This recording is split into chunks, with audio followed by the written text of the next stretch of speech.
क्या मकसद था आज हमारे नेता राहुल जी गांधी ने पूरे हिंदुस्तान के अंदर 8 बजे का वक्त तो दिया था कि 8 बजे पूरी पार्टी के जहाँ जहाँ पे अध्यक्ष है वहाँ पर पूरे 300 से ज्यादा खासदार लोगों को लेकर उन्होंने जो धरना दिया था।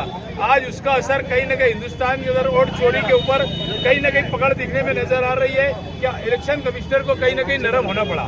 तो उसी की एक कड़ी को लेकर हम लोग ने मालेगांव शहर कांग्रेस पार्टी की तरफ से किदवाई रोड से अम्बेडकर पुतला और अम्बेडकर पुतले से शहीदों की यादगार तक के एक कैंडल मार्च निकाला था।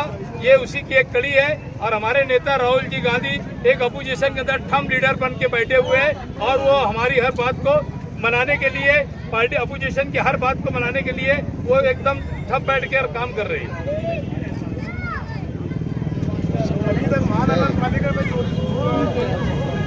अभी तक के महानगर पालिका के अंदर और चोरी सुनते आए थे, अब तो लोकसभा के अंदर और विधानसभा में भी नोटों की चोरी हो रही है। ये आज हम लोगों को पूरी ताकत से लड़ना है। ये लड़ाई अकेले की राहुल गांधी की है, ये लड़ाई हर शहरी की है, हर हिंदुस्तान के शहरी की है जो सेकुलरिज्म को मानता है, उसकी लड़ाई है ये।